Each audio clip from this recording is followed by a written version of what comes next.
For the majority of pigeon shooters, consistent winter sport means tackling the challenges of the winter crops. And if there's one crop that counts above all others, it's oilseed rape. Widely grown across the UK, it sustains the pigeon population when little else is available. This programme tackles a range of situations presented by oilseed rape, when huge flocks of pigeons can decimate a field as the short days force them to feed ever harder. With a truly comprehensive and illustrated range of tips and techniques to tackle oilseed rape, the programme also covers the opportunities that early drilled cereals present as winter turns to spring.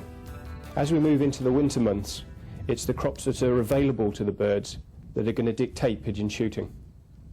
One thing is certain, it'll be winter oilseed rape that'll dominate much of the winter and early spring. There is still some late drilled winter wheat and beans about. Here this crop is directly drilled wheat. This process leaves the stubble and can also leave plenty of seed on the surface. This has advantages to the pigeon shooter over the conventionally drilled areas, which can be wet and muddy at this time of the year. Some birds are still feeding on the stubble that will be left as set aside. In early autumn drilling, there is often a good new growth of weeds, especially chickweed, which is a great favourite for the pigeons. There is a real abundance of berries and acorns and beech mast this year, and this will serve as the bird's staple diet for some weeks yet. In these circumstances, birds will tend to stay close to the woods, feeding at leisure and never moving very far. By mid-November, pigeons will be starting to gather on the rape. They'll target any poorly growing areas first. Their particular favourite is rape that has been directly drilled into stubble. As the month progresses, the birds will congregate around these fields and start to build up into the large flocks that are common throughout the winter. If you can find a field where the birds are feeding and still coming in ones or twos, you've every chance of getting a good day's shooting. Here, with a thick hedge under the flight line, clear choice is a natural hide. In the high winds we're expecting today, this will have many advantages over the traditional net hide.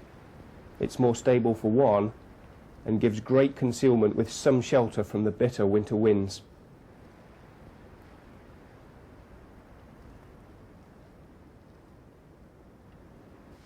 Here the pigeons are flighting into the wind, low over the winter wheat, to the rape behind.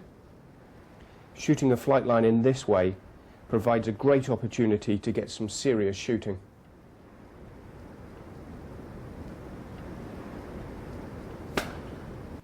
With large flocks dropping into the decoys, you need to select one bird and stay with it, and then look for a second.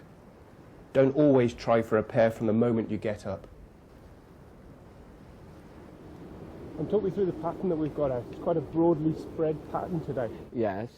Well, we've moved them and quite a large distance between the birds.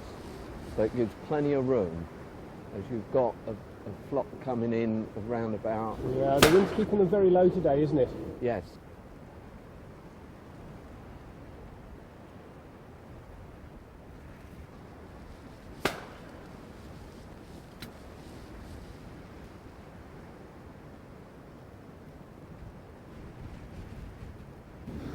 It's a terrific hide, but my goodness, are they coming down? Yeah, they're going to come across to here. They'll run the line of this hedge line.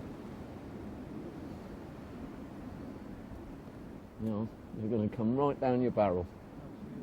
They're right in front of you now. Stop up, bang. They'll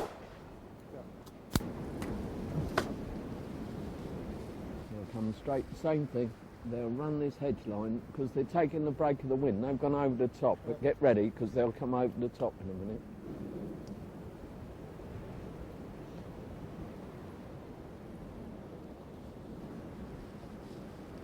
It's warmer here, isn't it?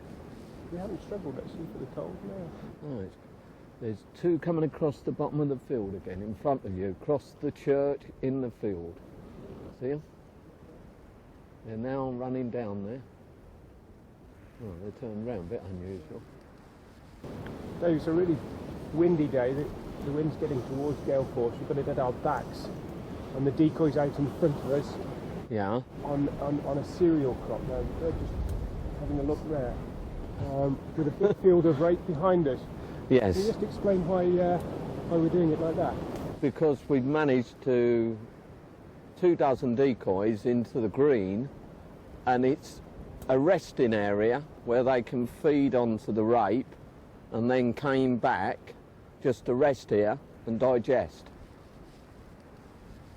And when you put enough decoys in, they will actually come in even though they're not feeding in here. That's the idea. Oh. That should move them, what went behind us. Mm. We've moved them with that noise. Have we? Yeah.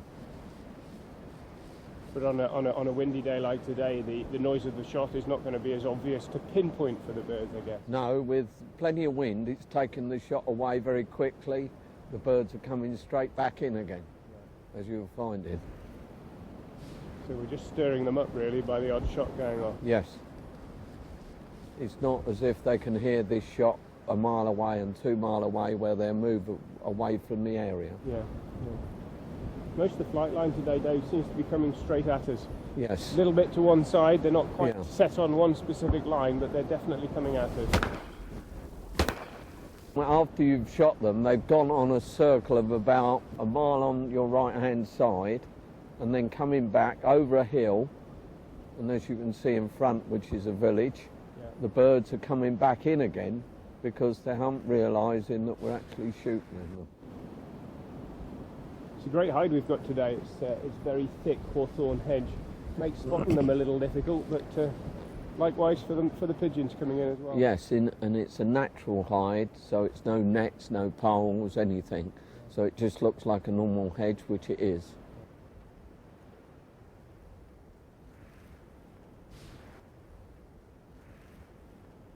Right in front of you. Stand up and shoot it.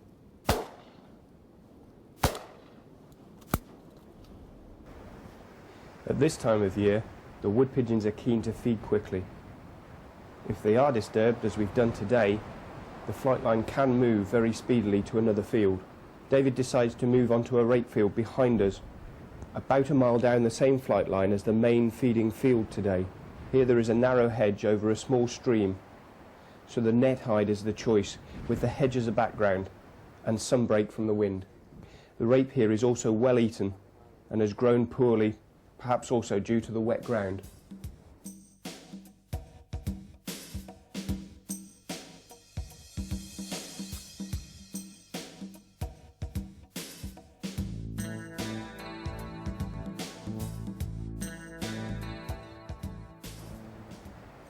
The net hide may appear unnaturally light from a short distance away, but at 50 yards you can see how well it blends into the hedge.